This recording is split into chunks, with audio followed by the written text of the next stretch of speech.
Buenas tardes, ¿cómo les va?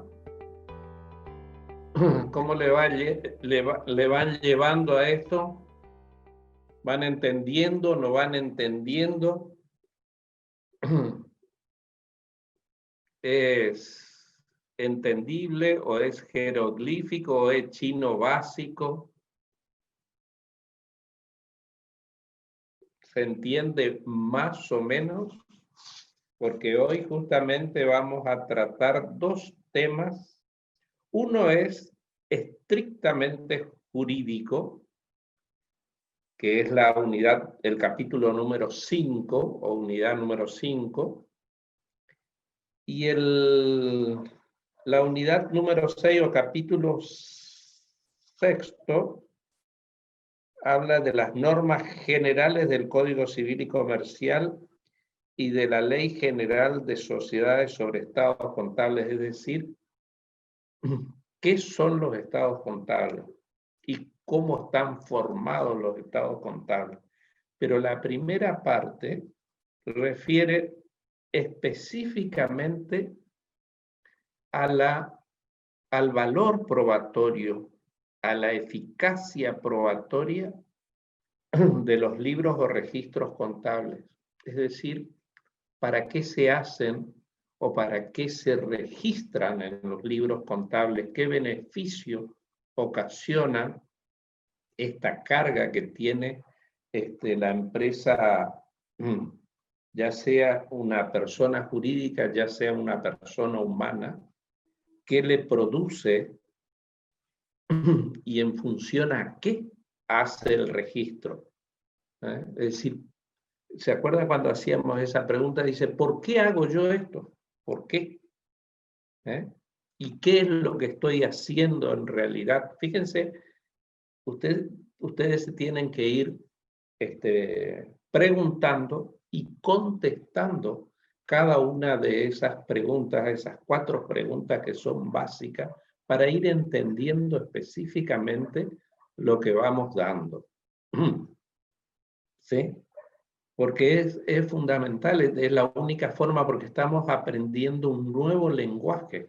Es decir, para poder comunicarnos, tenemos que aprender un nuevo lenguaje, porque cada ciencia tiene un lenguaje común de comunicación. En este caso es más complejo todavía. ¿Por qué razón? Porque además de aprender el lenguaje jurídico, tenemos que aprender el lenguaje contable. O sea que estamos aprendiendo,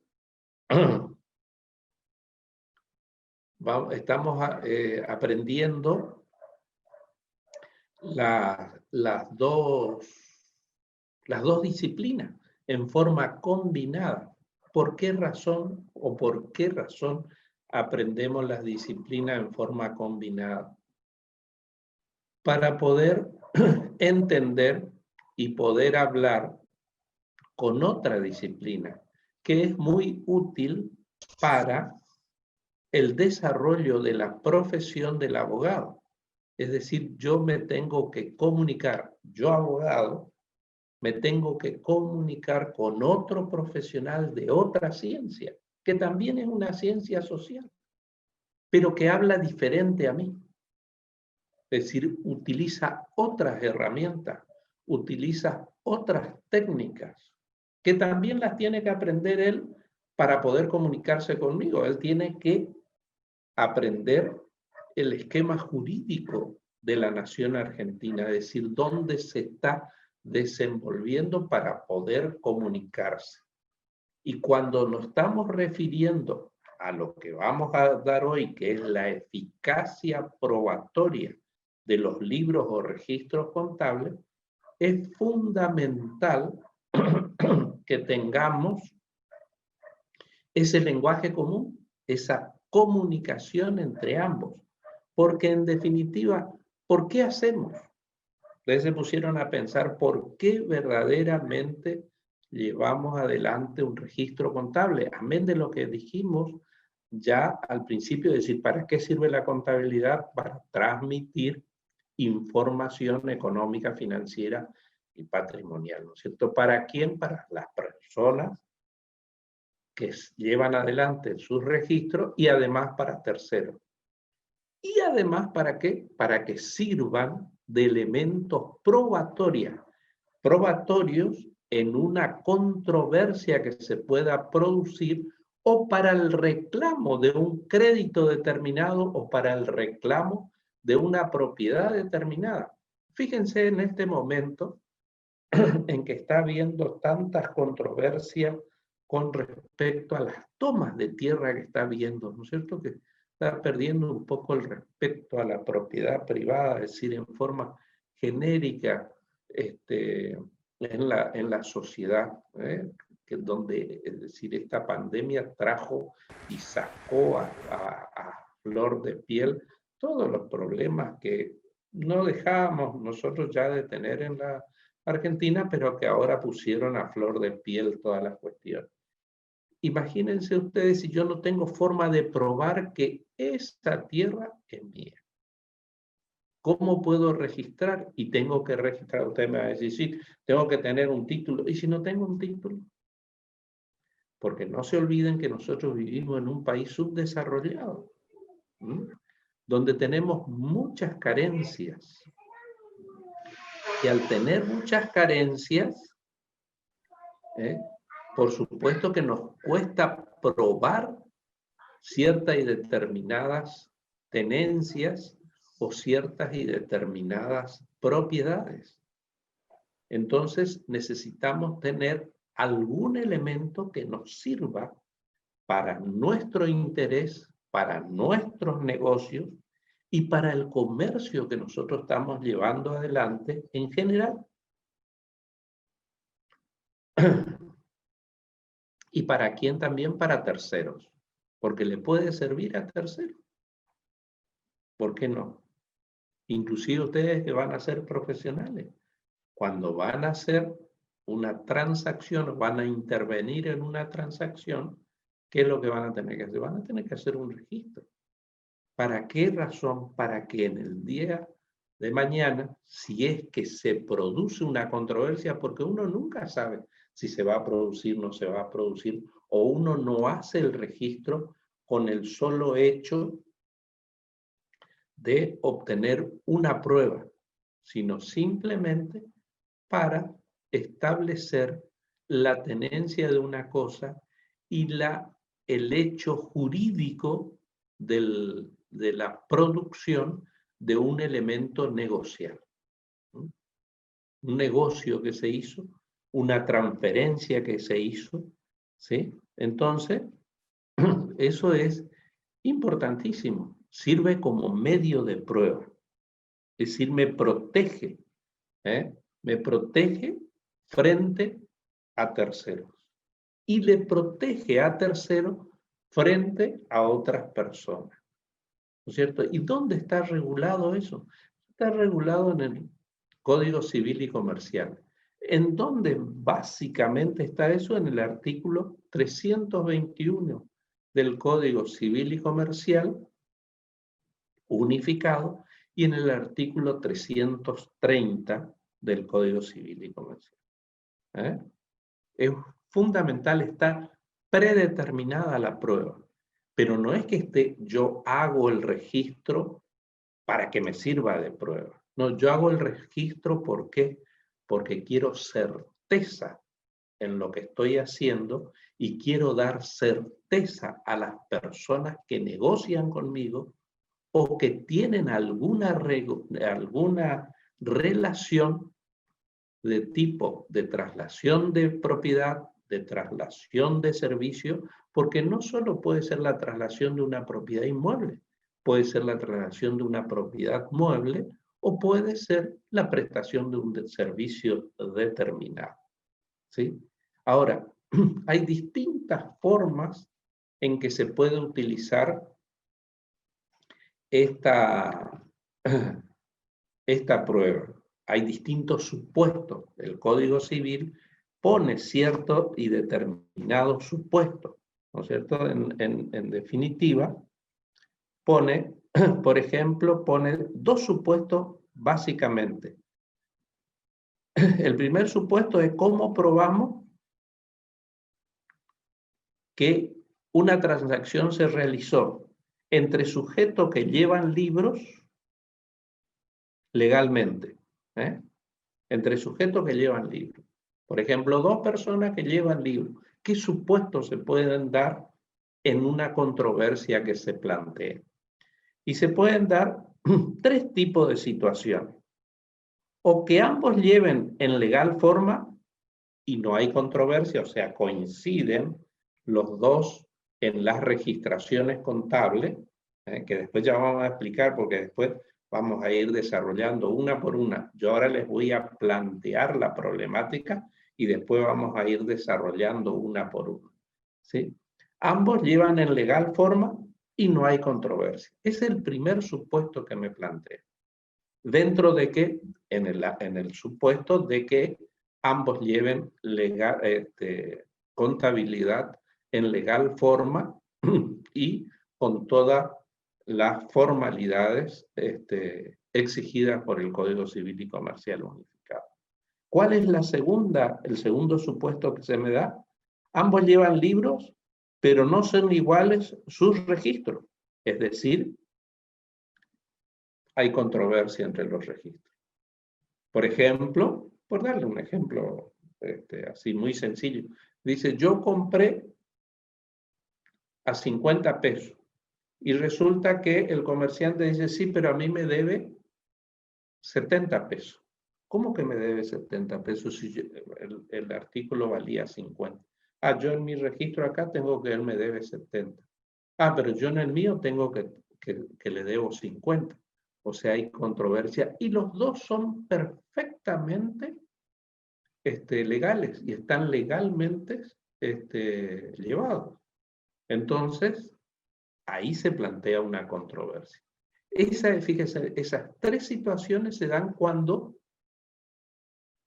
los comerciantes o las personas que tienen las controversias llevan un registro en legal forma y de acuerdo a las formalidades extrínsecas e intrínsecas que establece el Código Civil y Comercial de la Nación Argentina, ¿sí? El otro supuesto, ¿cuál es?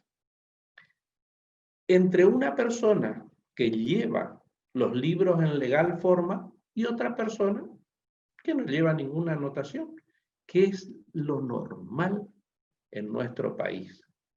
Fíjense que nosotros tenemos la costumbre, inclusive, de ni siquiera guardar las facturas de las compras que realizamos. Inclusive vamos y nos dicen, miren, vamos, compramos un aire acondicionado y ¿qué le decimos? Bueno, el aire acondicionado sale tanto. ¿Va a comprar contado? ¿Va a comprar en cuota? Bueno, voy a comprar en cuota. Entonces, guardamos la factura mientras dure la financiación. Una vez que terminó la financiación, terminé de pagar, me olvidé de la factura. Y la controversia, ¿cuándo se plantea? Cuando terminé de pagar, no, la controversia se plantea normalmente cuando estoy pagando. O porque me atrasé, o porque el comprobante que tenía lo perdí. Es decir, hay de alguna manera. Y entonces te va a decir, a ver, tiene el registro suyo, tiene la factura, no tengo nada. Entonces ahí se plantea la controversia entre la persona que lleva libros y la persona que no tiene ningún registro. Ya puede ser esta persona física o persona jurídica. Usted se va al mostrador y ¿qué le dice? Mire, acá habla la empleada y dice, mire, acá yo tengo y acá dice que usted debe tal cosa. Mire, o si no le dan vuelta a la computadora, que ahora se maneja todo electrónicamente, le dan vuelta a la computadora y le dicen, mire, acá dice, a mí la computadora me dice que usted debe tantos pesos, que debe 2 cuotas, que debe 3 cuotas, que debe 5 cuotas. Entonces esas son las dos formas, o sea, entre personas en que llevan libros o entre una persona que lleva libro y la otra persona que no lleva libro. Quedó bien claro los dos supuestos que se dan y dentro de las personas que llevan libros están las que coinciden las registraciones las que no coinciden los registros y que uno lleva anotado y el otro no lleva anotado. Y después está el supuesto del que lleva las anotaciones, pero el otro que no lleva ninguna anotación. Esos son todos los supuestos que se nos dan. Entonces vamos a ir analizando uno por uno cómo se da. El primero de todo que decíamos, supuesto de prueba de libros entre sujetos obligados o voluntariamente llevan libros de contabilidad. Ese es el primer supuesto que apareció. Entonces, en este supuesto se da lo que en llamar lo que se dice como prueba tasada, es decir, lo que dice el registro contable es lo que vale. Entonces, eso es lo que específicamente está establecido. Cuando no hay prueba en contrario. ¿Se acuerdan que el primer supuesto era cuando no había prueba en contrario? Coincidían los dos. Es decir, que la controversia pareciera que no existe ahí. Entonces, ¿qué dice la Corte Suprema de Justicia de la Nación? Que el asiento vale por sí mismo cuando no hay oponente. Entonces, el que tiene el registro y el que mejor registro tiene, y para eso no tenemos que valer de una pericia contable, ¿no es cierto? Y el perito va a decir cuál de los dos elementos son más creíbles, son más fehacientes, están mejor realizados, tienen mayor prueba. Entonces, en función a eso, el artículo 330 del Código Civil y Comercial, el párrafo tercero de ese artículo 330, me da la solución y me dice que tengo que ir a una pericia y ahí, en función a eso, ¿ya está aprobado? Tampoco está aprobado. ¿Quién es el último que tiene la palabra? El juez que está atendiendo la causa. Él es el que meritúa la cuestión y la controversia, y en función a cómo se plantee la evaluación de esa prueba, entonces ahí decimos, este libro es válido, este libro no es válido. Es decir, que hay una prueba calificada cuando es irrefutable, ¿no es cierto?, el asiento que tengo registrado. Y encima que tengo el asiento registrado, tengo el respaldo documental necesario. O sea, puedo hacer la compulsa, lo que se denomina compulsa, entre el elemento, que es, por ejemplo, una factura, y el registro. ¿Y qué me debe coincidir? ¿Qué es lo que tengo que analizar? Tiene que coincidir el número de la factura con lo que yo tengo registrado. Tiene que coincidir la persona con la cual yo mantengo la controversia. Y después, ¿qué más tengo que tener? Tiene que tener la misma fecha de registro con la emisión de la factura, porque si difiere alguno de esos elementos, ya me está poniendo en duda el registro. ¿Por qué razón? Porque está faltando una de las formalidades intrínsecas en el registro contable. Por eso es lo que tenemos que tener en cuenta, la formalidad extrínseca y la formalidad intrínseca. Por eso es que usted cuando vean, por ejemplo, el contador dice, ¿por qué es tan prolijito? ¿Por qué parece que dibuja la letra? ¿Por qué parece que no tiene que haber ninguna manchita? Porque esas son las exigencias que establece el Código Civil y Comercial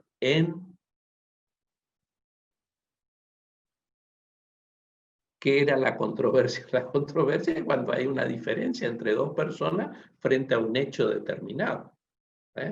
Por ejemplo, como le había dicho, uno dice que compró algo a 50 pesos y yo tengo registrado, o la otra persona tiene registrado que le debe 70 pesos. Y resulta que cuando voy a pagar me dice, no, son 3 cuotas o 2 cuotas de 25 pesos. Eso es lo que yo tenía. Si no, son 2 cuotas de 25 pesos más una de 30 pesos. O una de 20 pesos si es 70 pesos. Entonces ahí se plantea la controversia. Eso es la controversia. Cuando hay diferencias en la valoración del hecho en sí mismo por dos personas diferentes, bajo un mismo hecho. ¿Se entiende? Bueno, entonces esa es la primera evaluación que tenemos que hacer. Y para eso recurrimos al artículo 330, como le había dicho, tercer párrafo del Código Civil y Comercial. Después, cuando hay coincidencia, ahí teóricamente no hay problema, sino ¿qué es lo que tenemos que ver? Ahí lo que tenemos que verificar es si coincide el precio, si coincide el elemento, o sea, tenemos que buscar una diferencia intrínseca, nada más. O que alguno de los libros tenga alguna falencia, porque el registro en sí mismo es coincidente. Entonces, ¿qué tiene que hacer el juez ahí? Tiene que hacer esa valoración y si a pesar de todas esas valoraciones que hace coincide lo mismo, entonces tiene que valerse de otros elementos de prueba. Entonces ahí sí recurro a qué cosa, al comprobante, recurro al testigo, es decir, busco otros elementos valorativos respecto al hecho de la controversia. ¿Se entiende?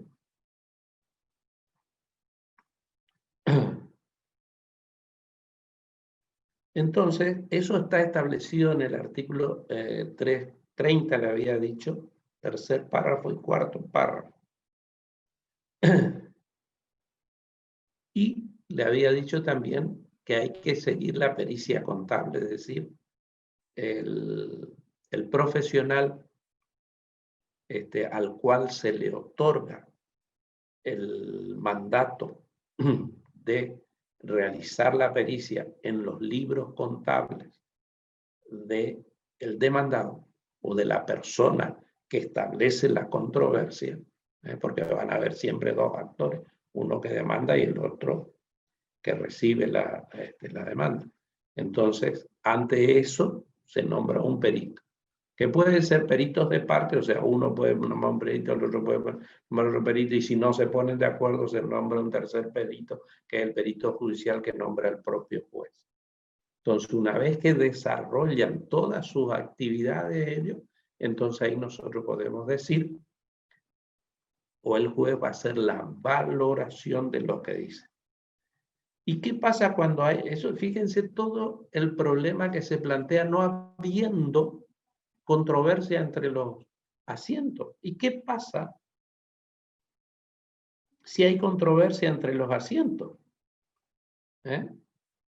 Ahí tenemos también, no tenemos que ir al artículo 330 del Código Civil, en el quinto párrafo me resuelve el problema.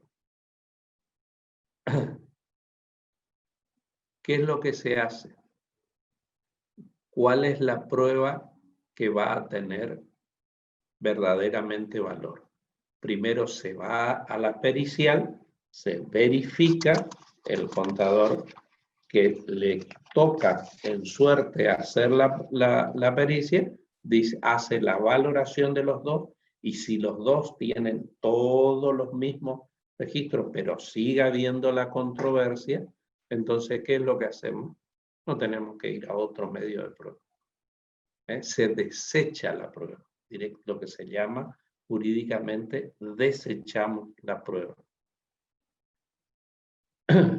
¿Se entiende?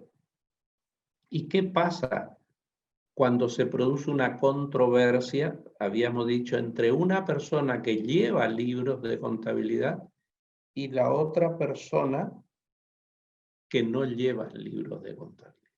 Ahí se presenta un problema serio, ¿no es cierto? ¿Por qué razón? Porque se meritúa, ¿qué cosa? Se meritúa fundamentalmente el libro contable. Es decir, se hace una verificación, el juez tiene la obligación de hacer una verificación de los libros en el domicilio del que es demandado, a los efectos de ver a ver si es verdaderamente fidedigno lo que se está reclamando o no, y entonces se hace la merituación de esos libros. Si pasa la prueba, es decir, está en legal forma llevada, está registrado conforme a las formalidades extrínsecas y intrínsecas, y además tiene la fecha y coincide el momento, tiene todos los elementos que hacen a la verosimilitud del hecho en sí mismo. Entonces, ¿qué es lo que decimos? La prueba queda firme.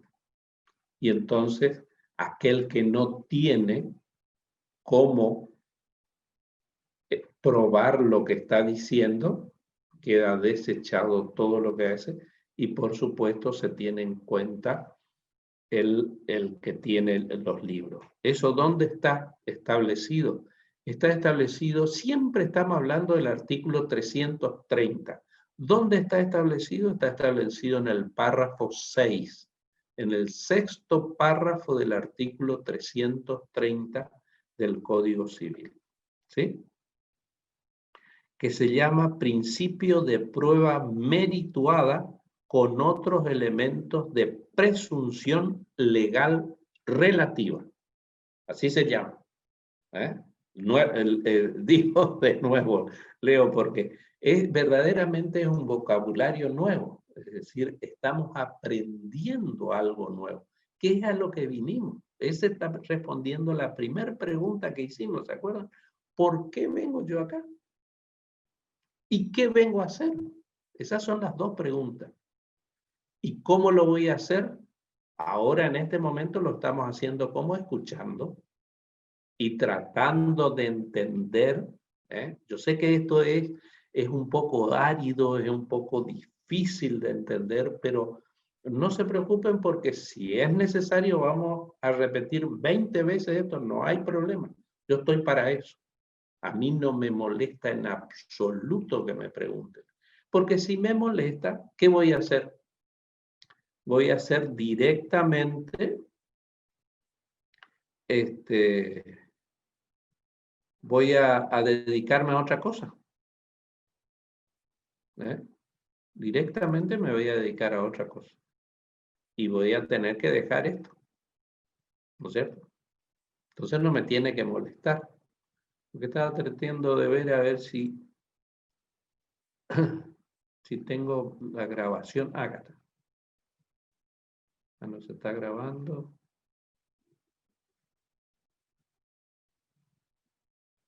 Parece que se está grabando. No. Está bien. Se está grabando. Bueno, entonces estamos de acuerdo con todos los supuestos que fuimos dando, ¿no es cierto? Es decir, tenemos el artículo 330 como base. Esa es la base del elemento de que los libros sirven como medio de prueba. Y entonces tengo los distintos párrafos dentro de ese artículo 330 que me van a ir dando las distintas situaciones a tener en cuenta por las distintas controversias que se van planteando, que son distintos supuestos previstos por la ley, que no son taxativas, son simplemente enumerativas. Eso no significa que no pueden haber otros elementos, otros tipos de controversia que puede ser que no estén previstas en la ley. Entonces el juez va a tener que merituar el esquema, ¿no es cierto? Porque la prueba se meritúa, se hace una valoración. ¿Por qué se hace una valoración?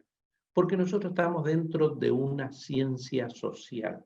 Y la ciencia social no es neutra al valor, de ninguna manera. No es lo mismo que la ciencia aritmética, por ejemplo, o las matemáticas.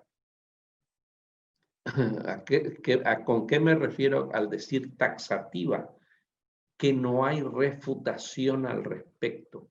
Esto es decir, a ver cómo le digo, yo presento como elemento de prueba y digo, este es un papel blanco a raya para tomar apunte. Eso es taxativo. Eso no puede haber discusión al respecto. ¿Por qué razón? Porque con solo mirarlo, no es arbitrario. De ninguna manera, porque no está sujeto a la valoración de la persona. El hecho es porque el hecho existe. Por ejemplo, a ver, nace una persona, ¿sí? Y entonces yo, ¿qué digo? No nació. ¿Cómo que no nació? Si ahí está. Ahí está el bebé llorando, o la bebé o el bebé está llorando. Ese es un hecho. Eso es taxativo. No hay forma de negarlo. Eso está ahí. O sea, no hay una valoración, che, sí, podrá ser, no podrá ser. No, eso es así porque es así. No hay discusión al respecto. Por eso la prueba es taxativa. Eso es cuando yo hago toda la verificación, miro, no está referido a una norma específicamente. Lo que ocurre es que sí es irrefutable, eso es cuando la prueba es irrefutable. Lo que ocurre es que en el artículo 330 del Código Civil establecen los distintos supuestos que se pueden dar en las controversias. ¿Con qué cosa? Con los libros contables y con hechos de transacciones comerciales donde existe algún traslado de dominio de una cosa o de la prestación de un servicio. Por ejemplo, le doy un ejemplo clásico. Vamos a suponer que usted contrata a un albañil para que le venga a pintar su casa. O para que le haga una pared en su casa. ¿Sí? Y una pared alta. Y se tiene que apoyar, en algún momento se tiene que apoyar con algo para seguir subiendo con los ladrillos. ¿Sí? Y entonces, ¿qué ocurre? Él tiene que traer una escalera, ¿no es cierto?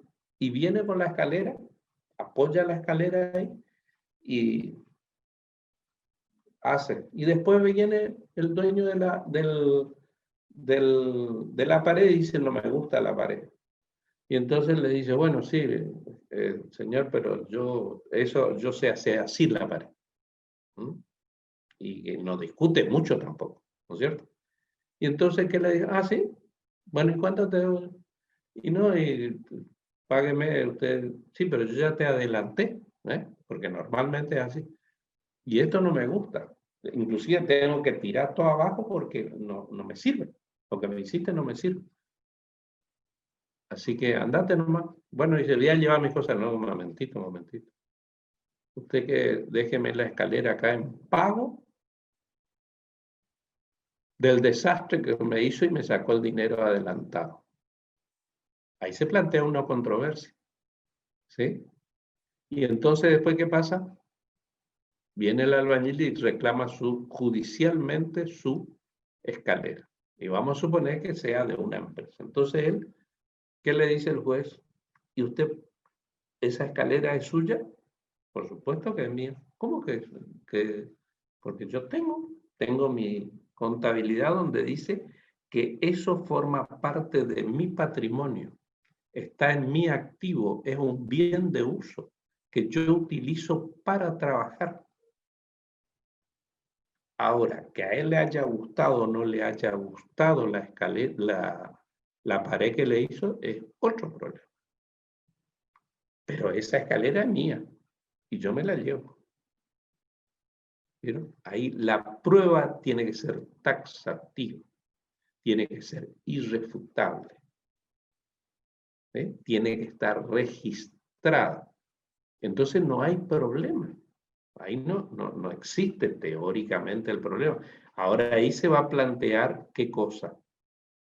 La controversia en si lo que me pagó correspondía pagarme o no correspondía pagar. Esa ya es otra historia. Pero no, claro, el tema es el dinero adelantado, pero no la escalera.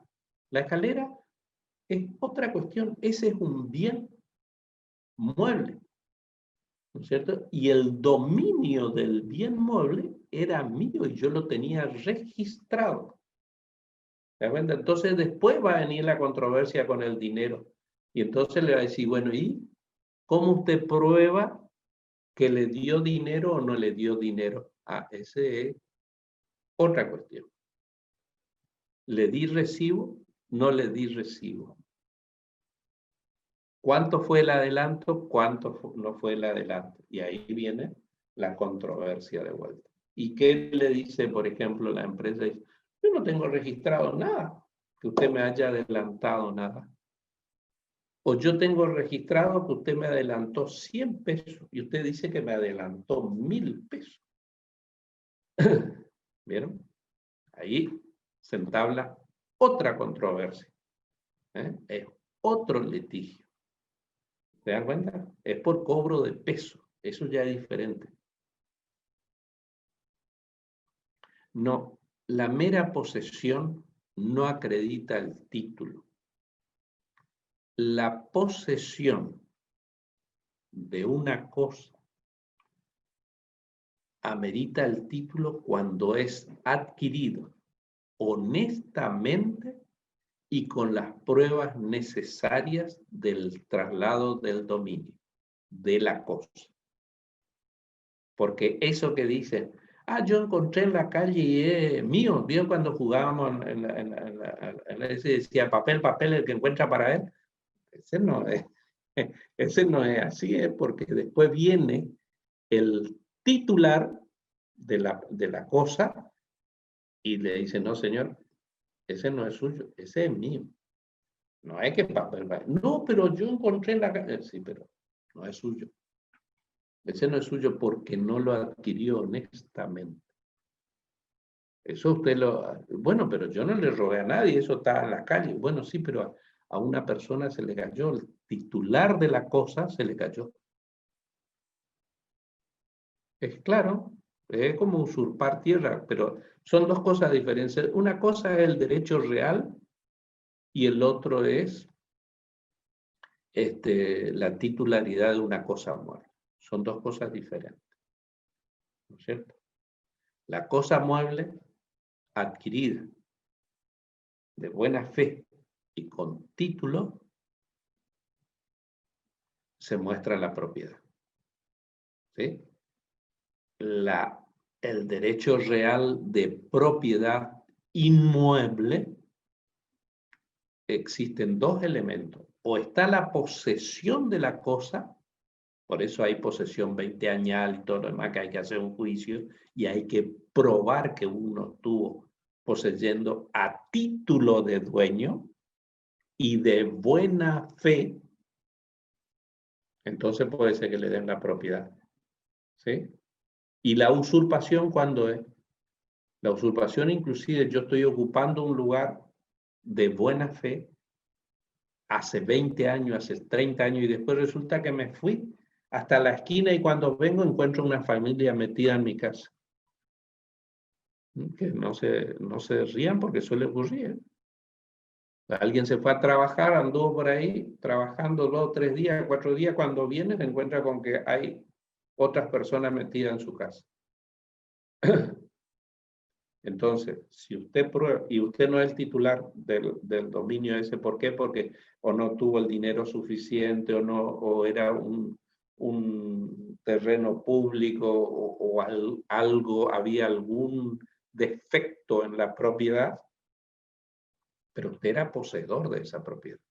Entonces, el que vino y se ocupó la propiedad, le vino y ocupó la propiedad, ¿qué es lo que hizo ese señor? cometió dos delitos. Un delito penal, que es usurpación de la propiedad, y un delito civil, que son dos cosas diferentes. El penal es la usurpación y el civil es el apoderamiento de la cosa. ¿Sí? Son dos cosas diferentes. Eso hay que diferenciar, porque después, civilmente, yo tengo que después reclamar la propiedad. ¿Cuándo? Para que me escrituren la propiedad. Entonces, se acabó la historia ahí. ¿Se entiende? Y todo eso tiene que estar registrado contablemente, ¿no es cierto? Ahora, ¿qué pasa? Por ejemplo, ¿se entendió todo esto que estuvimos hablando? ¿Sí? Espero de que sí. ¿Sí? Acá en Formosa. Bueno, ahora guarda, porque ojo que el gobernador de Formosa dijo que Formosa no es la Argentina. ¿Eh?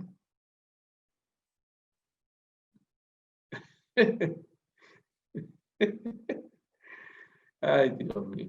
Bueno, sigamos. Entonces, se entiende, ¿no es cierto? Bueno, lo que me interesa en realidad es que entiendan el elemento en sí mismo, es decir, lo que nosotros tenemos que entender es para qué hacemos esos libros y por qué estamos estudiando esta materia y por qué estamos estudiando los libros de contabilidad, ¿sí? Como elemento de prueba. En este momento estamos estudiando los libros como elemento de prueba. Pero ustedes se acuerdan que nosotros también hablamos de libros no contables. ¿Se acuerdan? ¿No? Aquellos libros que no eran exigidos por el Código Civil y Comercial Unificado. ¿Se acuerdan? Muy bien. ¿Cuáles son esos libros? Por ejemplo, el libro de IVA compra, el libro de IVA venta. Es un libro no contable. ¿Qué significa eso? En principio, ¿sirve como prueba o no sirve como prueba el libro de IVA? Vamos a suponer que yo sea el único libro que llevo. Libro de IVA compra, libro de IVA venta, hago el Citi compra, el Citi venta, que es la información adicional que se le manda a la administración pública por todas las ventas que realizamos y todas las compras que realizamos y de todos los comprobantes online que hacemos, o sea, toda la factura online. Bueno, todo eso se hace todo completo, pero no llevo ningún otro libro. Entonces tengo que ponerme a analizar. Y encima el Código Civil y Comercial me dice que eso no son libros contables, sino que son libros auxiliares que están exigidos por otra norma que no es el del Código Civil y Comercial. Inclusive no está exigido por ninguna ley, sino está exigido por una resolución de la Dirección General Impositiva vía la Administración Federal de Ingresos Públicos. ¿Eh? Libro de IVA compra, libro de IVA ventas. Muy bien. Si no existe ninguna otra prueba más que esos libros van a servir de prueba. Pero si hay alguna otra prueba que surge de un registro contable de libros de contabilidad llevados en legal forma y que plantean una controversia con el libro de IVA compra y el libro de IVA venta, lo que se tiene en cuenta es el libro contable y no el libro de IVA compra y el libro de IVA. ¿Se entiende lo que digo? Porque el libro de IVA compra y el libro de IVA venta no es una prueba en sí misma, como es el libro de contabilidad. ¿Está? Para eso, ¿qué es lo que se va a necesitar? Se va a necesitar el libro de IVA compra o el libro de IVA venta y además, los documentos que respalden el asiento del registro que se anotó en el libro de IVA venta y en el libro de IVA compra, en cualquiera de los dos. ya sea que se trate de la controversia en una venta o ya sea que se trate la controversia en una compra. Por ejemplo, si es en una venta, tiene que haber una factura de venta.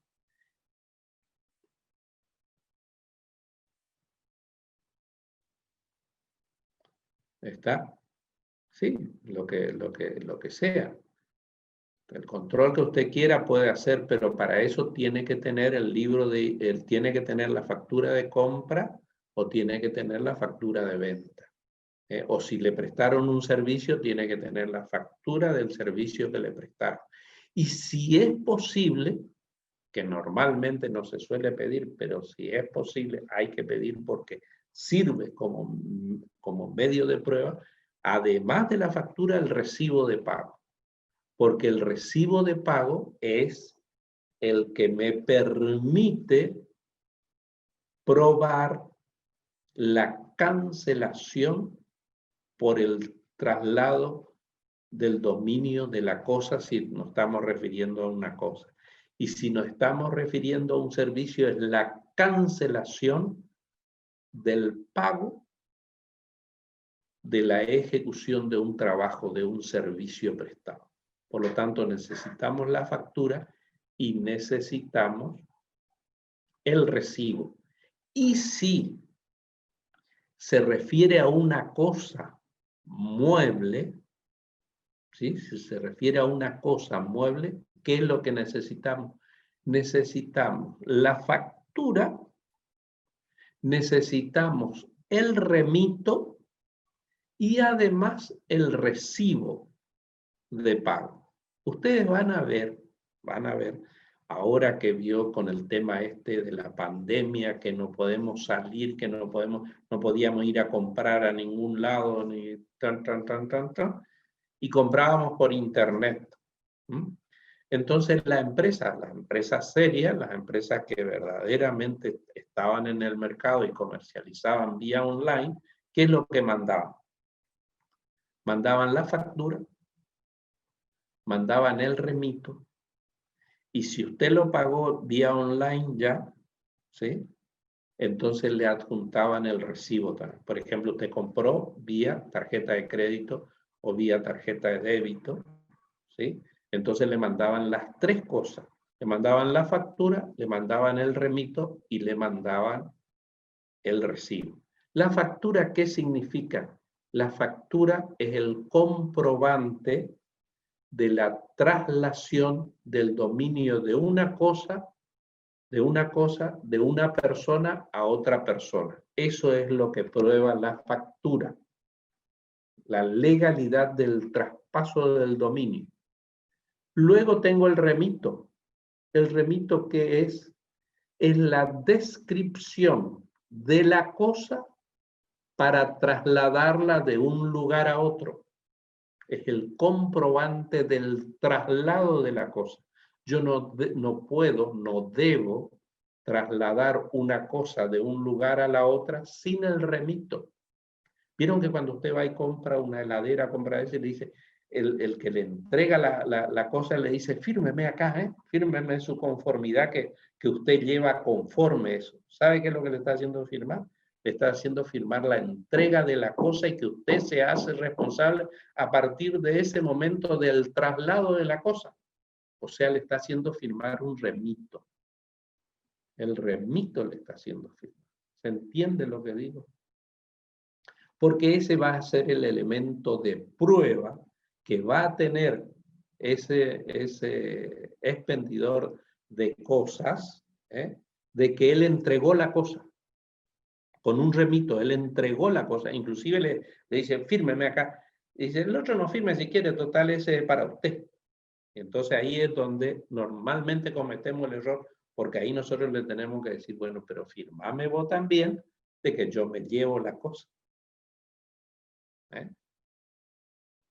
Porque si no le va a decir, ¿dónde está la firma mía que yo le entregué la cosa? ¿Se entiende?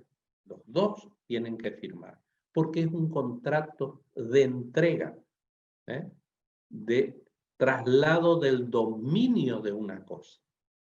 Y después viene el recibo. ¿El recibo qué es? es la comprobación de la cancelación del saldo de precio de la cosa. ¿Sí? Ese es el otro comprobante que tengo que tener para registrar, para completar mi registro contable. ¿Se entiende? Usted sabe que yo antes me iba a una misa donde decía el cura, ¿entendieron paz? ¿Entendió lo que dije? ¿Se entendió? ¿Vio cuando hacen el sermón ese que hacen en un momento determinado? Bueno, entonces él decía, ¿entendieron paz? Esto pues, es sencillo, decía, y no es tan sencillo.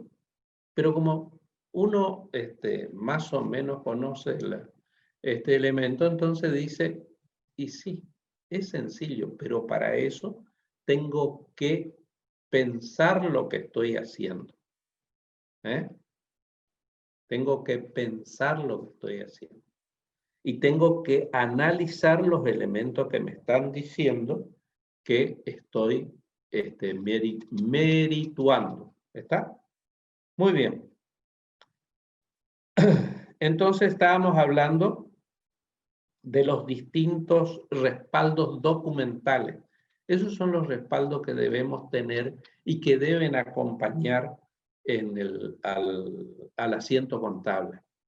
Y nada de esto es hecho al azar, todo esto está reglamentado, todo está pensado. ¿De dónde surge todo esto que yo le estoy diciendo? Surge también del Código Civil y Comercial, unificado artículo 321 del Código Civil y Comercial. Y además de qué más, de sentencias de la Corte Suprema de Justicia de la Nación, que dice, en su momento dijo la Corte Suprema, de que si el asiento en sí mismo no le sirve de prueba porque hay algún elemento que pone en duda el asiento contable, entonces, ¿qué es lo que usted necesita?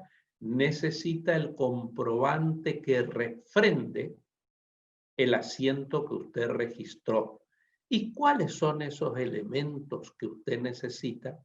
Necesita la factura, necesita el remito y necesita el recibo. Si tiene los tres, bienvenido sea. Pero por lo menos uno de los tres tiene que tener. ¿Sí?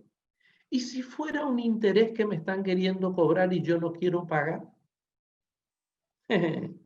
entonces, ¿qué es lo que tengo que tener o qué es lo que tengo que tener para probar?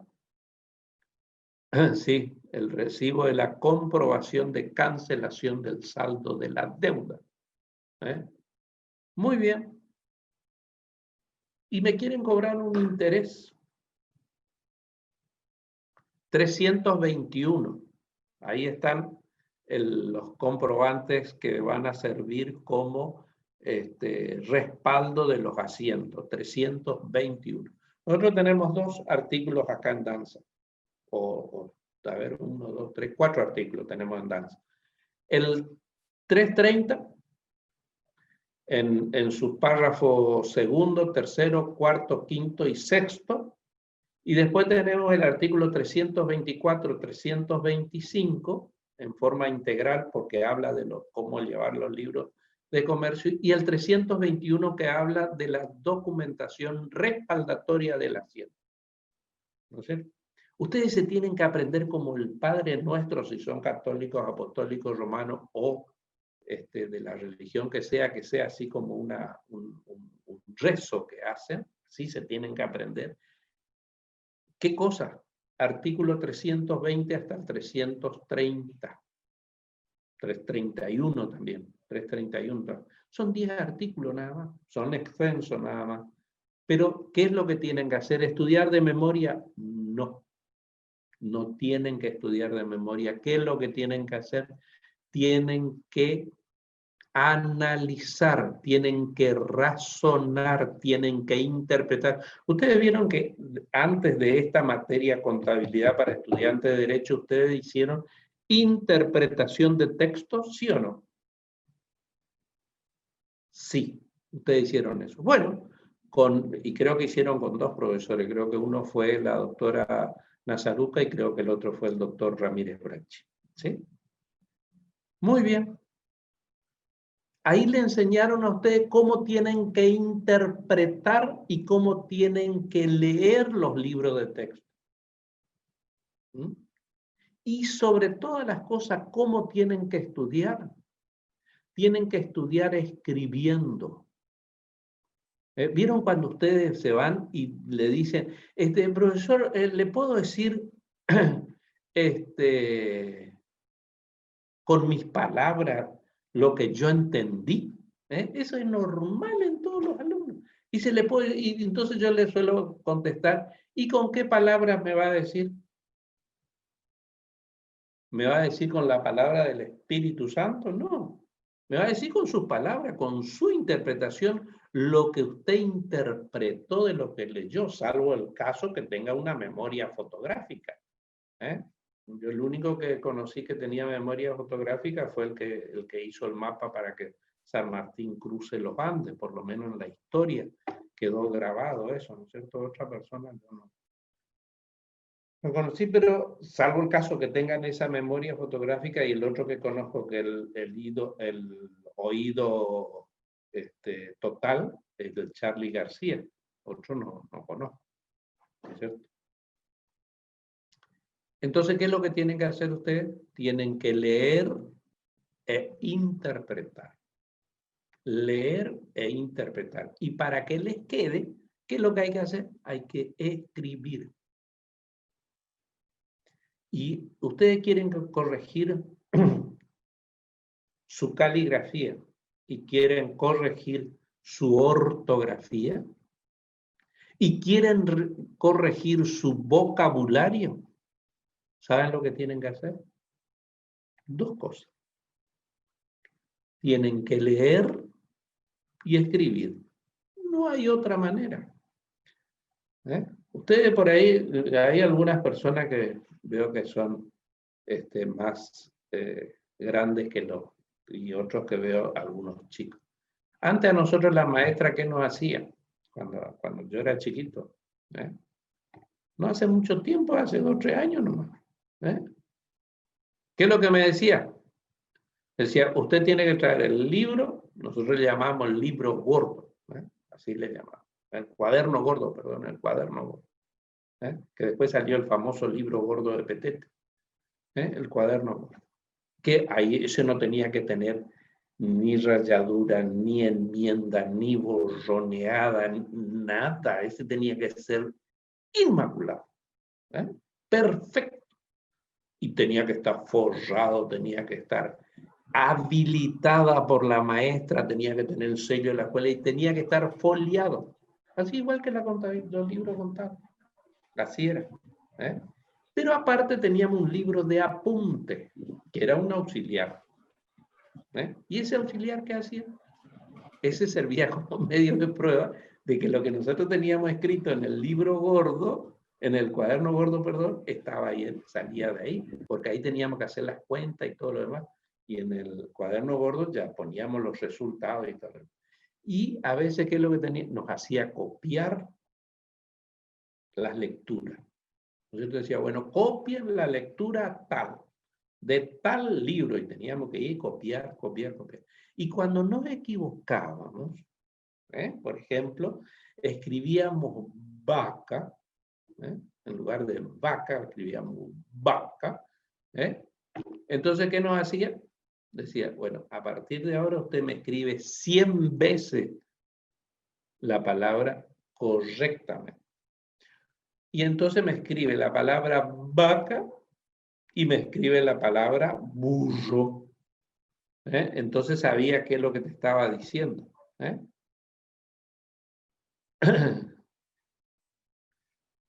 ¿Te das cuenta? Pero uno se equivoca, porque somos humanos. Por lo tanto, nos equivocamos. O si no, seríamos perfectos. ¿Está? Entonces, eso es lo que tenemos que hacer. Entonces, tenemos que leer esos 10 artículos, 11 artículos y interpretarlos.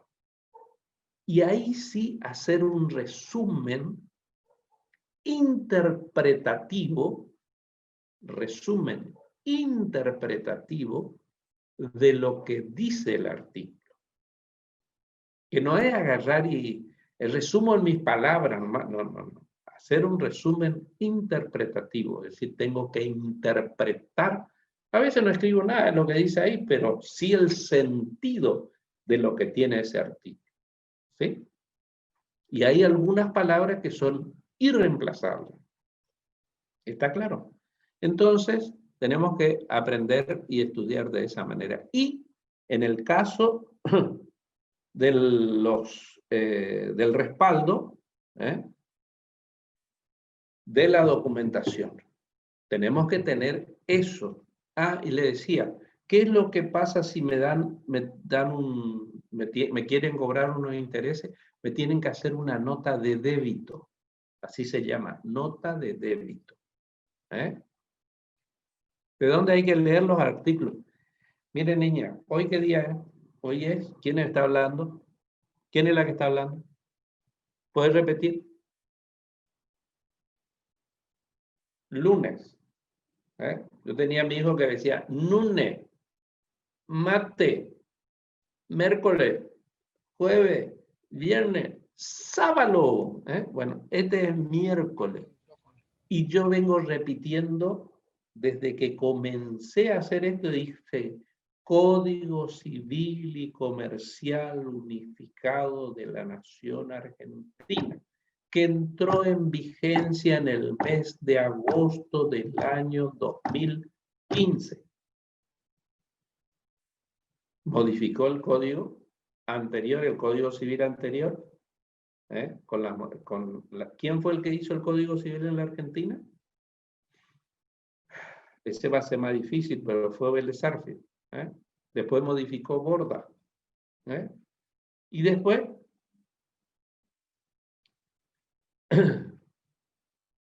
le dije, el que presidió la comisión de la unificación del Código Civil y Comercial, porque antes había un Código de Comercio y había otro Código Civil. Ahora unificaron. ¿Quién fue el presidente? El que antes era presidente de la Corte Suprema de Justicia de la Nación, que era el doctor Lorenzetti. ¿Sí? Es rosarino. ¿Está? Muy bien. Sí, así como escribió. ¿Se entiende?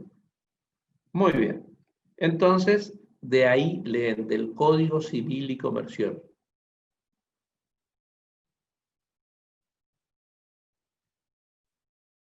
Muy bien. ¿En qué estábamos?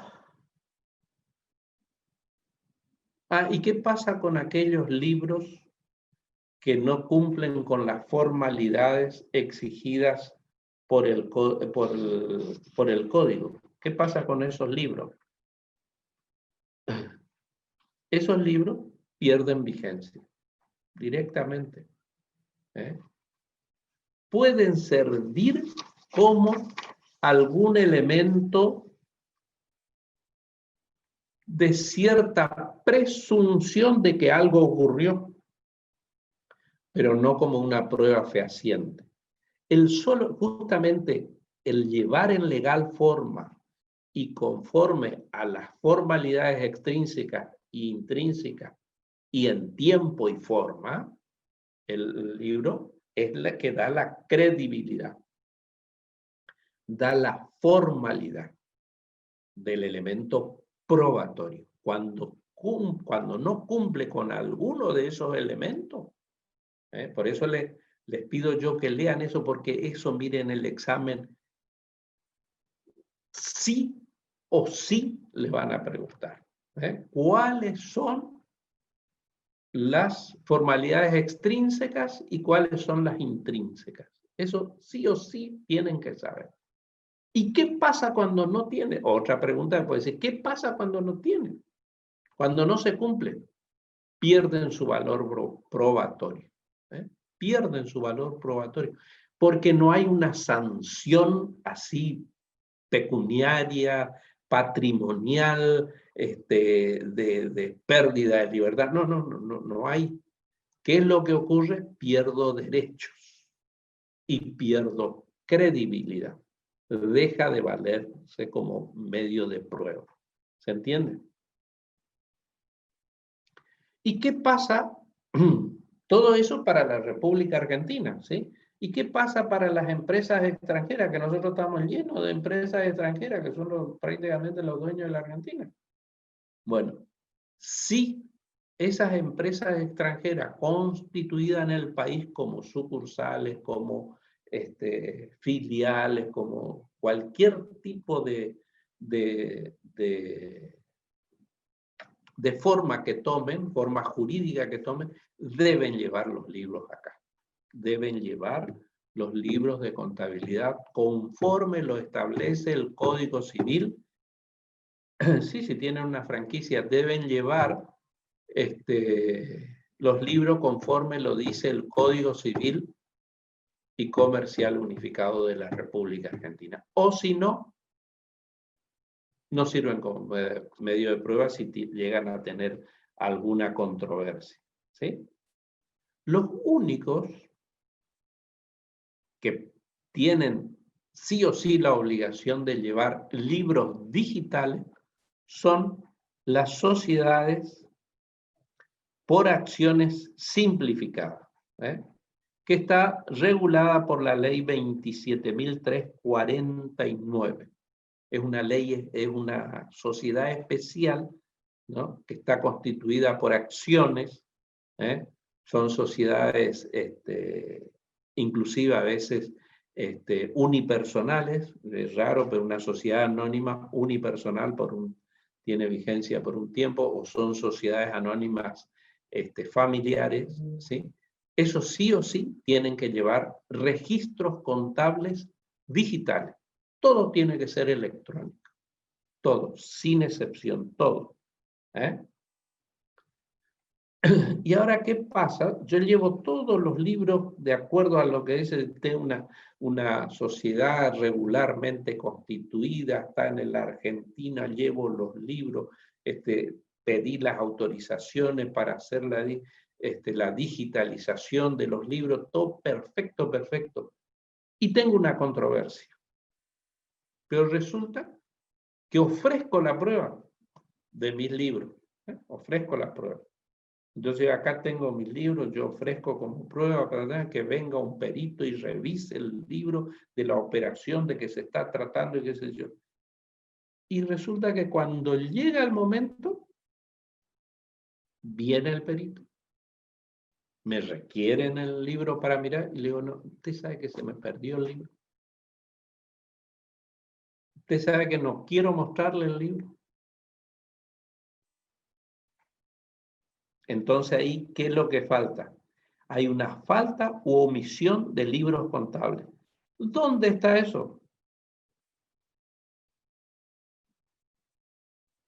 Casualmente en el artículo 330 infine del Código Civil y Comercial. La falta o omisión no invalida la existencia del libro, pero desapareció la prueba. Por lo tanto, es una prueba. Fíjense que cómo funciona la prueba ahí. Ahí se revierte la prueba. Es decir, lo que iba a ser un beneficio para mí se convierte en una contraprueba para mí. Quiere decir que si yo omito la prueba que ofrecí, actúa, sí, como usted dice, desfavorablemente a mi favor. Ya no está a mi favor, sino en contra mía. Entonces se presume que lo que yo estoy reclamando es falso, no corresponde. ¿Sí? Muy bien. Y por último, ¿qué es lo que tenemos que ver? Por último, no por último de la clase, sino por último en este capítulo, que es uno de los más largos, que es ¿cuánto tiempo tenemos que conservar los libros? ¿Eso dónde está? Está en el artículo 328 del Código Civil y Comercial. ¿sí? ¿Cuánto tiempo tenemos que guardar? Tenemos que guardar. Antes era 10 años, ahora son 5 años. Con este nuevo Código Civil y Comercial del 2015 en adelante, después de la reforma de la Ley de Sociedades, también la 19.550, se modificó y también la ley impositiva, la 11.683, se modificó también porque antes eran también por 10 años, inclusive las provincias decían en los códigos tributarios provinciales, decían 10 años, sobre todo la provincia de Corrientes era tremenda con respecto a eso, me decía 10 años tiene que guardar la documentación, de 10 años. Por lo tanto, cuando le venían y le revisaban los 10 últimos años más el año que estaba transcurriendo, 11 años. Entonces ahora el Código Civil y Comercial dijo, no señores, 5 años, más el año que está transcurriendo. ¿Y a partir de cuándo se cuenta? Y se cuenta a partir del último registro que se hizo en el libro. O a partir de cuándo tengo que guardar la documentación, a partir de la fecha de la documentación. Por ejemplo, yo emití el día 28 de octubre del 2020, ¿hasta cuándo tengo que guardar? Hasta el 28 de octubre, 27 de octubre del año 2025. 5 años. ¿Se entiende? Ahora, ¿me muero yo? Ojalá que no, no me vayan a desear eso. Ojalá que no me muera, ni que me agarre el coronavirus. ¿Y qué pasa si yo me... Sí, por ahí dice el de allá arriba, dice, bueno, flaco, nadie muere en la víspera, sino cuando corresponde. Entonces, ¿quién tiene que guardar? Mis herederos. Ellos tienen la obligación de guardar. ¿Y si no hay heredero? Ese es otro problema. Si no hay heredero, ¿quién se hace cargo? El Estado. El gobierno. ¿Está? Ellos se hacen cargo. O sea, quien quede a cargo de los negocios de quién? Del causante. ¿Quién es el causante? El difunto o la difunta. Ese es el causante. Es el que causó. ¿Por qué se llama causante? Porque es el que causó el producto de los negocios. ¿Se entiende? Lo mismo pasa con la ley tributaria y con la ley laboral. Los libros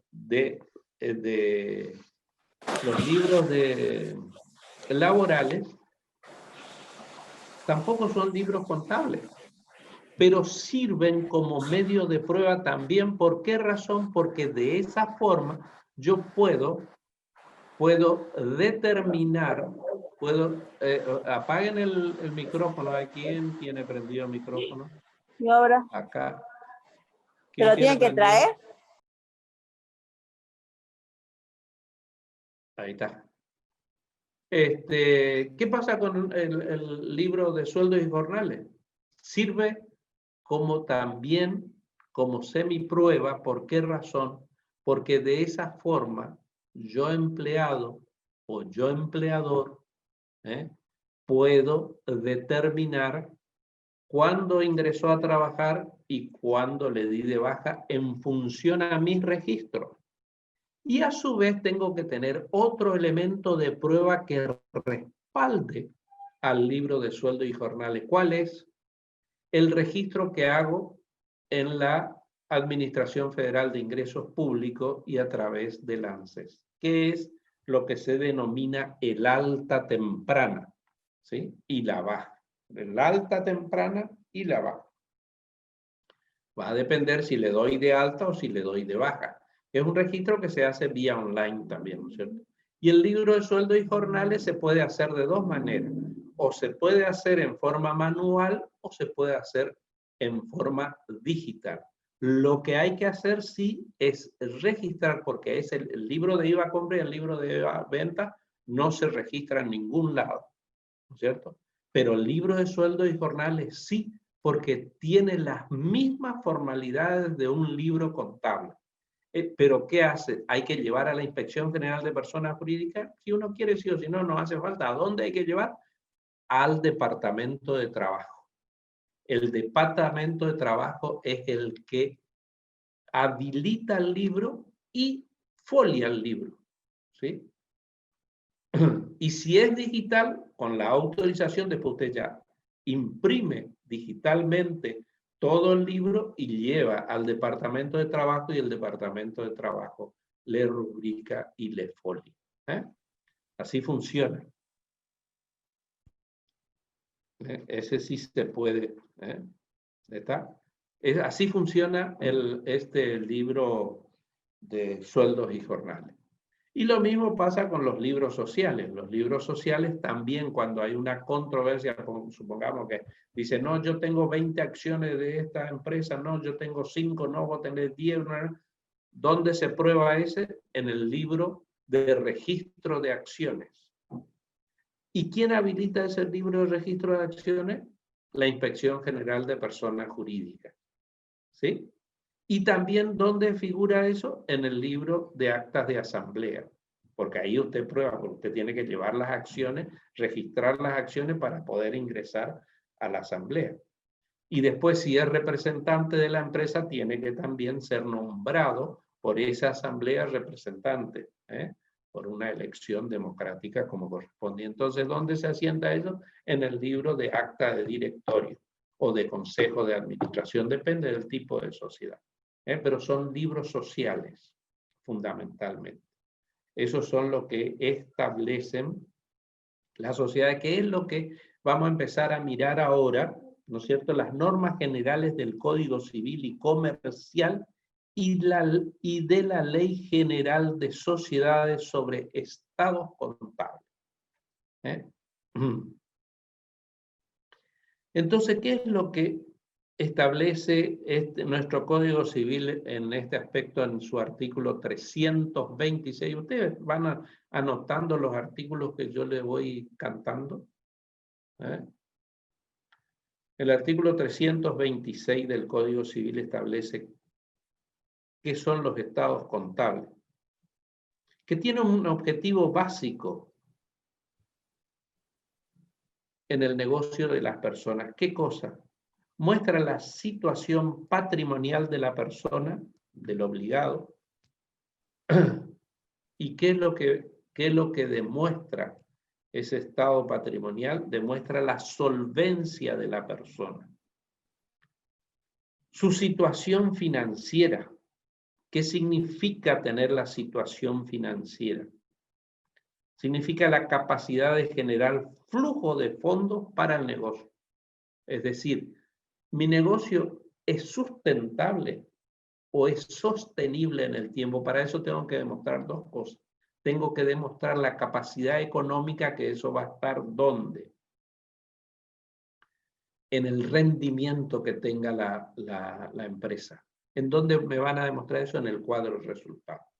¿Sí? El rendimiento que tenga la empresa me va a dar la capacidad económica.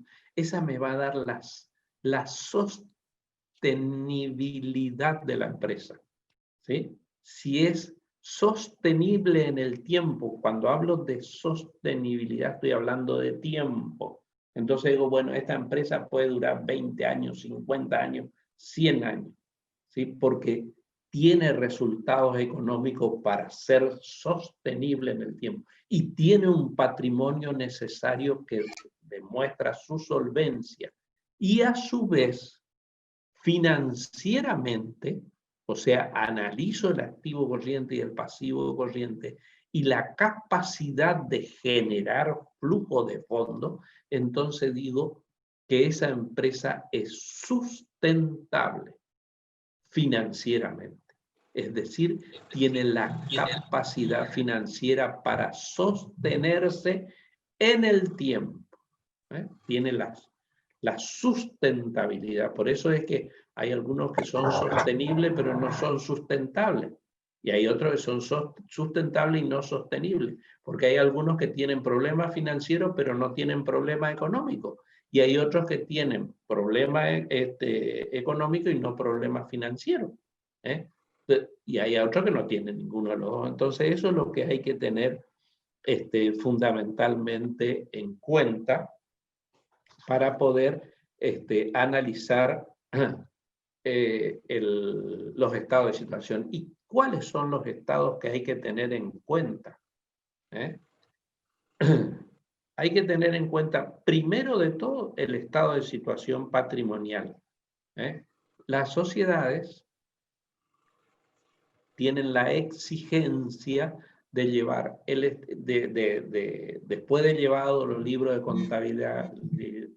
contabilidad a través del libro diario, el libro de inventario, los libros auxiliares, el libro mayor, el libro de caja y todo lo demás, todo el resumen de todo eso, donde se subsume todo eso en el estado de situación patrimonial.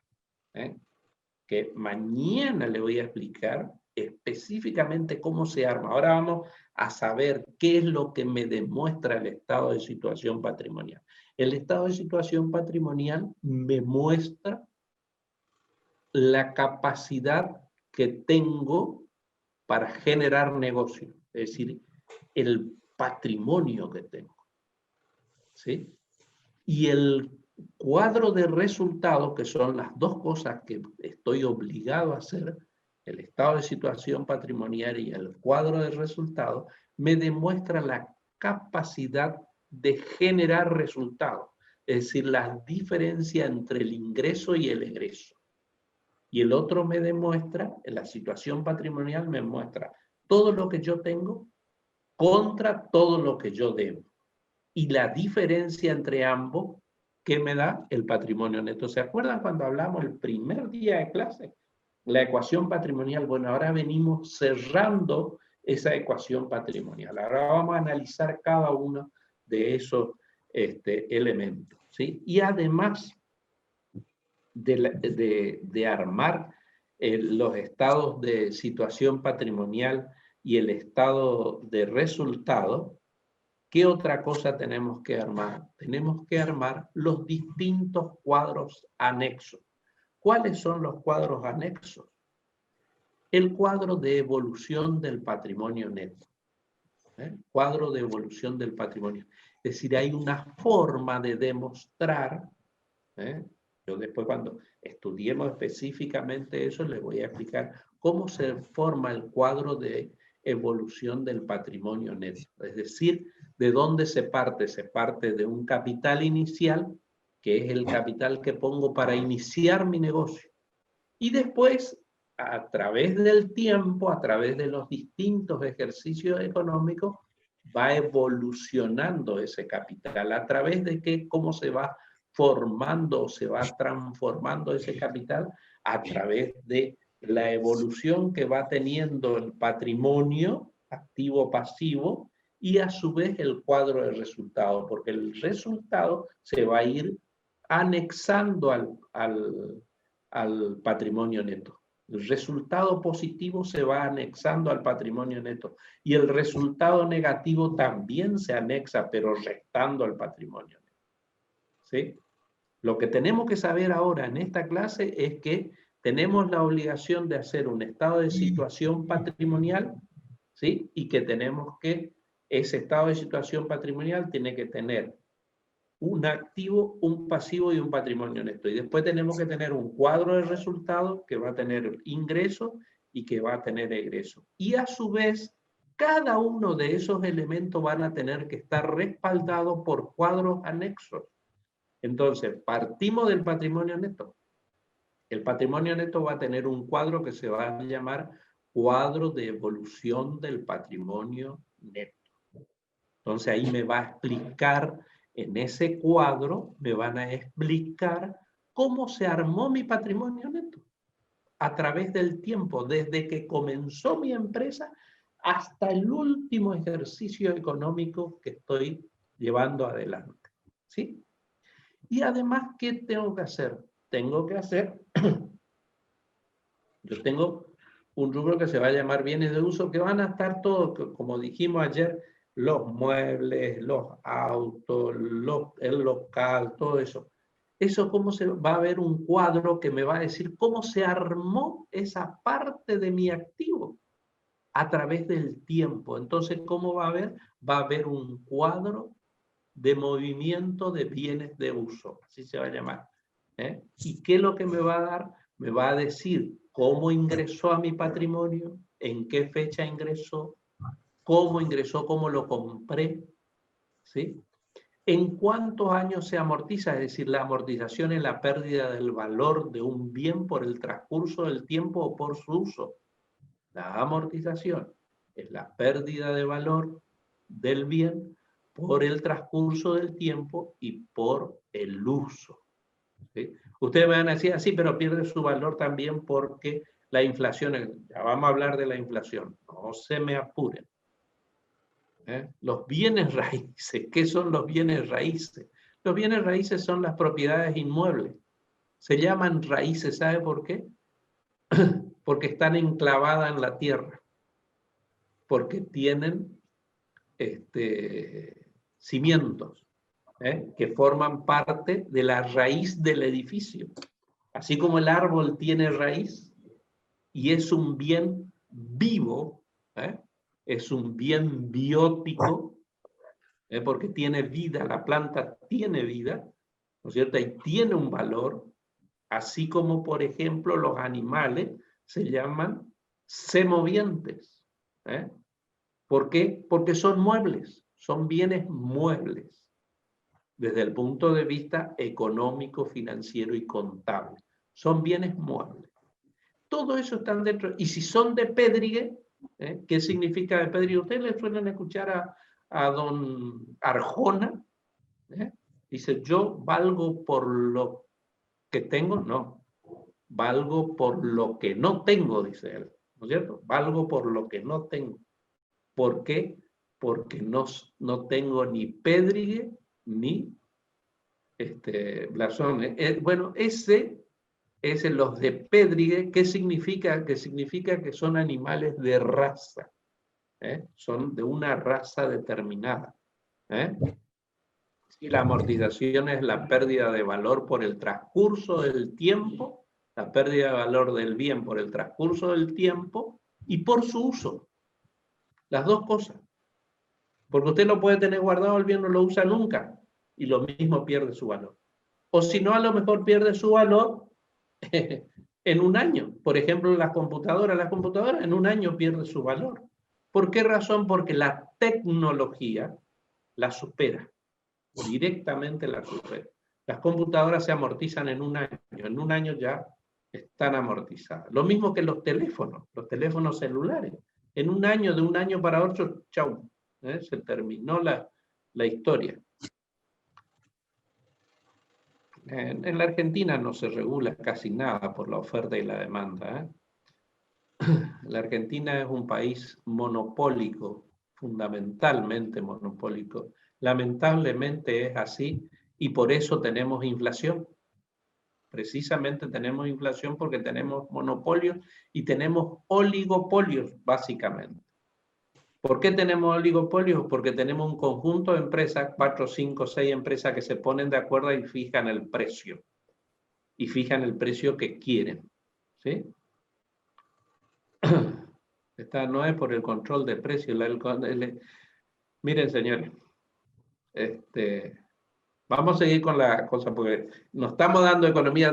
Después, si les toca economía conmigo, les voy a explicar específicamente lo que es esto. Lo que es el control de precios, lo que es la inflación, lo que es la elasticidad, cómo se mueve la oferta y la demanda frente a los precios, cuándo se mueven los precios, cuándo no se mueven los precios, por qué baja nuestra moneda, por qué se valoriza la divisa, qué es una divisa, qué es una moneda, qué es un peso, todo eso le vamos a explicar, pero en economía política. Vamos a hablar de política y de economía, pero ese va a ser en primer año y el año que viene, en el primer cuatrimestre, si les toca conmigo. Yo doy esa materia en primer año, economía política. Y ahí vamos a hablar de todo esto. Pero básicamente en la Argentina hay inflación porque no porque el gobierno ponga los precios, el gobierno no controla nada en la Argentina. Lo que controla son ciertas y determinadas empresas. Entonces hacen acuerdos con las empresas para el control de precios. Entonces acuerdan con 1, 2, 3, 5 empresas y dicen, bueno, vamos a hacer los precios de 500 productos y le vamos a poner este precio. El resto de los costos lo manejan ustedes. Así se arman el control de precios en la República Argentina. Pero es más complejo, no es tan simple así como lo vemos. Es más, un poquito más complejo el esquema. Pero bueno, eso que estábamos hablando de los bienes de uso, bueno, y estábamos hablando del pédrigue, o sea, todos los animales, los semovientes que son reproductores y que a su vez son de razas calificadas, entonces se llaman de pédrigue. Y esos son bienes de uso, no son bienes de cambio.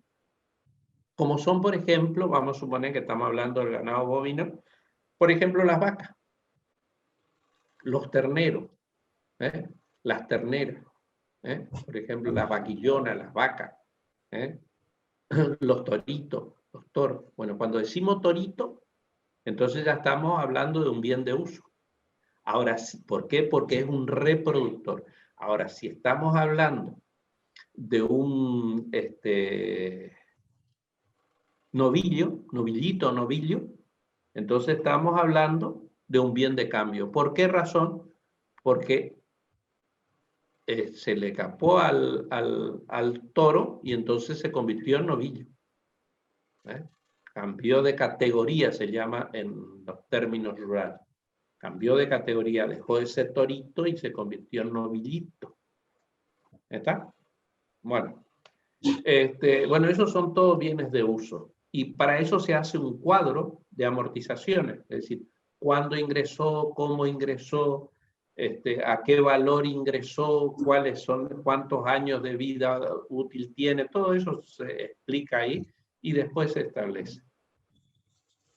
Y después existen otros tipos de cuadro, por ejemplo, el de flujo de fondos. Entonces ahí explicamos cuánto dinero entró, cuánto dinero salió, cuánto dinero se debe, la diferencia entre el activo corriente y el pasivo corriente, o sea, lo que se realiza en el año, de qué manera ingresó el dinero, de qué manera salió el dinero. Eso se llama estado de flujo de fondos. Y después también está el cuadro de gastos, es decir, se clasifican los gastos, por ejemplo, lo que son gastos administrativos, lo que son gastos financieros, lo que son gastos de producción, lo que son gastos de elaboración, es decir, los distintos tipos de gastos. Todo eso se hace en un cuadro de gastos. Y después se hace también un cuadro de inversiones, es decir, qué tipo de inversiones tengo a plazo fijo, cuántos plazos fijos, en qué banco, a qué tasa, qué rendimiento tiene, cuándo son los vencimientos. Todo eso se explica en un cuadro de inversiones. Si tengo acciones de otra empresa, si controlo otra empresa, no controlo. Todo eso lo hago en el cuadro de inversión. Y después aparte hay unas notas, se llaman notas anexas, que son notas explicativas de ciertos y determinados rubros. Por ejemplo, si tengo una cuenta corriente, tengo que explicar cómo hice para sacar la cuenta corriente, ¿no? Si tengo una caja de ahorro, explico cómo se hizo. Y por ejemplo, si tengo deudores, tengo que ver la evolución de los deudores y tengo que hacer una nota explicando qué antigüedad tienen los deudores, si son cumplidores, no son cumplidores. Todo eso se explica en el estado de situación patrimonial y cuadro de resultados, y son cuadros que acompañan al balance general, ¿sí? Y después, que apareció después del año 2003, en marzo del 2003, se empezó a hacer el ajuste por inflación de vuelta. Sí, les dije el artículo 326, le dije. Y después la Ley General de Sociedades, la Ley 19.550 y su modificatoria. La Ley General de Sociedades se llama ahora. que es la Ley General de Sociedades. Eso comenzó en el año 1954 con la Ley 9.795, pero ahora lo que le interesa a ustedes es la Ley General de Sociedades. Ahí se explica todos los cuadros. Y después hay 3 resoluciones técnicas de la Federación de Consejos Profesionales de Ciencias Económicas, que es la resolución técnica número 6 y la resolución técnica número 19, que dice cómo se tienen que hacer los libros, ¿sí?, de contabilidad, y cómo se tiene que hacer el ajuste por inflación, porque ustedes se acordarán que durante el gobierno del doctor Menem, bajo el ministerio del doctor Cavallo, se cambió el signo monetario en la República Argentina y se llamó el peso sostenible, que era un peso, un dólar. Ya teníamos la equivalencia con el dólar. Duró 10 años, ¿sí? Y también se dictó una ley, que fue la ley de convertibilidad, a partir del 1 de abril del año 1991, ¿sí? La ley de convertibilidad, 1 de abril de 1991 hasta marzo, en realidad el 28 de febrero del 2003. Y también eso dictó el Consejo Profesional de Ciencia Económica, y después acompañó la legislación en marzo del 2003, cuando salimos del gran crisis que tuvo la República Argentina en el año 2000, 2001, 2002. ¿Sí? En el año 2003 se permitió de vuelta hacer balances ajustados. ¿Qué significa hacer los balances ajustados? Los balances ajustados son aquellos que se ajustan por inflación, es decir, se toma un año base y a partir de ahí se construyen los índices. Y entonces todos los bienes afectados monetariamente o que sufren el impacto de la inflación se ajustan en función a la inflación. ¿Para qué? Para mostrar balances reales. Porque no es lo mismo un bien que yo compré, por ejemplo, vamos a suponer, compro una camioneta hoy, 28 de octubre del 2020. Cuando llego a diciembre, esa camioneta, estamos en un estado inflacionario, esa camioneta vale mucho más de lo que me costó, pero muchísimo más. Entonces, ¿qué tengo que hacer? O lo ajusto por el precio real de realización. Por eso es que hay un librito que se llama Info, ¿sí?, donde aparece el precio de todos los vehículos, y entonces o ajusto por ese o ajusto por el índice de precios minoristas, que elabora el INDEC, el Instituto de Estadística y Censo de la Nación Argentina, que tiene un año base que parte del año 2003. Y ajustamos ahora a esta fecha, desde la fecha de compra del bien hasta la fecha de cierre. Y así también se ajusta el cuadro de resultados, o sea, las ventas. No es lo mismo vender una unidad en el mes de enero, ¿sí?, que la repongo ahora, ¿no es cierto?, y la tengo en la estantería, que va a tener otro valor diferente, ¿sí? Y si yo lo valorizo a precio de mercado, ¿qué es lo que va a hacer? Voy a pagar, me van a decir que obtuve una ganancia, y voy a pagar impuesto por esa ganancia que tuve. En realidad yo no tuve ninguna ganancia. Lo único que ocurrió fue que el precio del bien cambió por efecto de la inflación. Entonces no debo pagar impuestos por ese mayor valor que tiene el bien. Al contrario, yo tuve una pérdida porque no la pude vender en el momento que tuve que vender. Entonces eso tengo que deducir de impuestos. ¿Se dan cuenta? Pero tengo que sacar un balance ajustado para eso. Entonces yo tengo un balance a valores corrientes, que me van a decir que yo tengo 10 pesos, por ejemplo, me van a decir que compré un vehículo que valía 10 pesos en el año 2018. ¿Y hoy cuánto vale? Amorticé 18, 19, 20. Amorticé 3 años. Se amortiza en 5 años, son 5 por 3. En 5 años el 20% son 20, 40, 60%. Entonces quiere decir que ¿cuánto va a valer mi auto? Va a valer 3 pesos, 4 pesos. Pero resulta que ese auto vale 50 pesos. Y cuando yo me voy a pagar impuestos sobre los bienes personales, ¿qué valor miro? El que dice el Registro Nacional de la Propiedad del Automotor o la Administración Federal de Ingresos Públicos, que da una tabla y entonces me dicen cuánto vale el bien ese, vale 1 millón de pesos. Pero ¿cómo 1 millón de pesos? Y yo pagué 100.000 pesos. Ay, bueno, ese es el valor. Entonces estoy pagando un impuesto por una ganancia que no tuve, ¿no? Sino lo que hizo fue se ajustó el valor.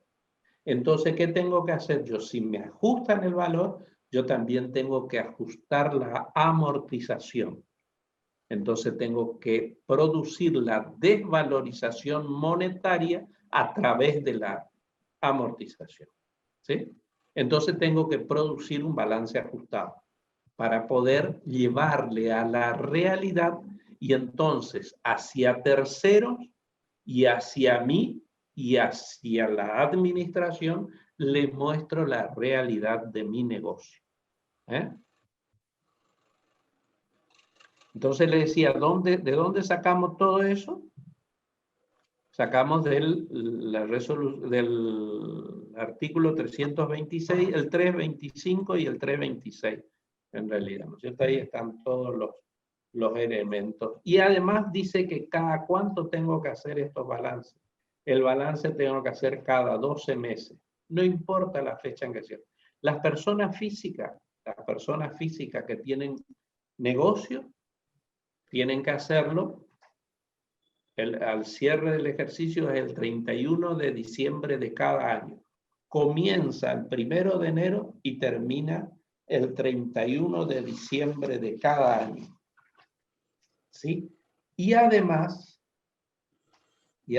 existe las sociedades. Las sociedades pueden fijar cualquier mes del año el cierre de su ejercicio. Puede ser en el mes de junio, puede ser en el mes de abril, puede ser en el mes de mayo, cuando quiera, pero siempre 12 meses. Si cierro el 30 de abril, ¿hasta qué fecha tengo que hacer? Hasta el 1 de mayo. ¿Sí? Son 12 meses, siempre son 12 meses. ¿Está claro? Cierro el 30 de abril, comienzo el 1 de mayo. Cierro el 30 de abril, comienzo el 1 de mayo. ¿Está? Muy bien. Otra cosa, si hay empresas que controlan a otras empresas, entonces esa empresa que controla a otra tiene que hacer un balance que se denomina balance consolidado. ¿Qué significa el balance consolidado? Debo dar información de la empresa que controlo. La empresa controlante debe informar sobre la empresa controlada. ¿Sí? Y creo que más o menos cubrimos todas las cuestiones. El día de mañana vamos a analizar este patrimonio que dimos hoy y vamos a desmenuzarlo. Vamos a desmenuzar el activo, vamos a desmenuzar el pasivo, vamos a desmenuzar el cuadro de resultados y vamos a desmenuzar los distintos cuadros anexos. Si el tiempo nos permite y si Dios quiere. ¿Sí? Espero que le haya sido útil esto. Espero que le sirva, porque no solo le tiene que servir para aprender y salir bien en la materia, sino esto le tiene que servir para la vida. Piensen y planifiquen en función a la realización de un balance todos los días. Yo me levanto a la mañana, me siento, vio que antes cuando éramos chicos, ¿qué hacíamos? Saltábamos en la cama y ya nos íbamos. Ahora no, ahora nos levantamos, vio que nosotros ya somos más grandecitos, nos levantamos, nos sentamos en la cama, así dicen, porque si no te va a agarrar una ACV. Entonces te sentás en la cama, tranquilito, después te vas, no tenés que hacer ningún movimiento brusco, te vas, te duchás, después venís, te sentás y pensás, ¿qué voy a hacer hoy? Y ahí te fijas tus objetivos, haces tu planificación y haces el primer registro de tu vida, y a partir de ahí, cada vez que agarré y establecer, aunque sea mentalmente, tus objetivos y tus metas. El objetivo de este día va a ser tal cosa. No vamos a poner 50 objetivos, pues no vamos a conseguir. Pero sí vamos a fijarnos 1 o 2 objetivos en el día. ¿Y qué es lo que vamos a mirar? Las metas que tenemos que cumplir durante el día. Por ejemplo, la ama de casa dice, mi objetivo es hacer tal comida al mediodía. Sí, ama de casa, no necesariamente. O es amo de casa, ¿por qué no? Yo no le digo cocinar porque yo no sé cocinar y no me gusta. Pero entonces, ¿qué digo? Voy a cocinar. Muy bien. ¿Qué voy a cocinar? Y entonces ya planifiqué, me marqué el objetivo. Cocinar. Gerente de familia y me dicen, efectivamente. Entonces, ¿qué voy a cocinar? Tal cosa. Muy bien. Entonces tengo que marcarme metas. ¿Cuáles van a ser las metas? Bueno, a tal hora voy a salir, voy a hacer las compras, voy a hacer esto, voy a hacer lo otro, voy a comprar de acá, voy a comprar de allá, voy a hacer esto. Y entonces, primero tengo que hacer mi recuento de qué. Después, tengo que hacer mi recuento de mis recursos. Es decir, ¿con qué recursos cuento? ¿Qué recursos monetarios tengo? O voy a tener recursos crediticios, que también puede ser. Y entonces digo, bueno, voy a hacer. ¿Y yo compro para el día o compro para la semana? Entonces tengo que ver en qué día de la semana estoy y en qué momento hago la compra semanal. Entonces todo eso ya tengo que planificar a la mañana. Entonces después cuando llego al mediodía, hago este cumplí, este cumplí, este cumplí, este cumplí. Este me faltó cumplir, este me faltó cumplir. Esto tengo que ajustar mi planificación porque no se me está dando la cosa. Y después, ¿qué voy a hacer a la tarde? A la tarde me voy a ir a hacer un masaje, voy a hacer ejercicio, voy a salir a caminar, voy a salir a correr, o quieren decirlo en inglés, vamos a hacer running. Yo que nos gusta, nosotros los argentinos hablan en inglés, no sé por qué no saben ni pronunciar a veces, pero bueno. Entonces, eso es salir a correr por un espacio de ocio, decía Sócrates primero, ¿no? Muy bien. Y después Aristóteles y Platón. Bueno, ¿qué es lo que...? Entonces usted se planifica. Y cuando llegó al final del día dice, terminé el día. Muy bien. ¿Qué voy a hacer? Voy a hacer el balance de mi día. Y entonces establezco mi estado patrimonial primero. Es decir, ¿qué puse en mi activo? ¿Qué hice para mí? ¿En qué valoricé mi vida? Inmediata, mediata y de futuro. Ese va a ser mi activo. ¿Qué deuda me quedaron? Ese es mi pasivo. Entonces, veo lo que puse en mi activo es mayor de lo que puse en mi pasivo, entonces quiere decir que tengo un patrimonio neto. Me estoy capitalizando. Me estoy capitalizando. ¿Está? Y después, ¿cómo se incrementó ese patrimonio neto? Por la diferencia entre el ingreso y el egreso. pero no necesariamente monetario, ¿eh? No lo vean como una cosa únicamente monetaria, sino como sistema de vida. Es decir, qué incorporé, qué ingresó y qué gasté. Ingresó más de lo que gasté, entonces tuve un beneficio para mi persona. Eso es lo importante. Decía un filósofo argentino que dirigía partidos de fútbol. Por lo menos así lo veo yo. ¿Se acuerdan de Nimo o no? Así es la vida. Y hay que vivirla. Por lo menos yo trato de... ¿Vieron? Esto por lo menos hay que tomarlo así, alegremente, no en sorna, ni graciosamente, sino alegremente. Uno tiene que ser alegre, tiene que ser positivo. Y todos los días es un día más que vivo y que me enriquezco, fundamentalmente. Muchísimas gracias, muy amable por haberme escuchado. Espero que hayan aprendido, espero que se hayan cumplimentado las 4 preguntas. ¿Por qué, qué, cómo y para qué? ¿Está? Muchísimas gracias, chicos, chicas, señoras, señores.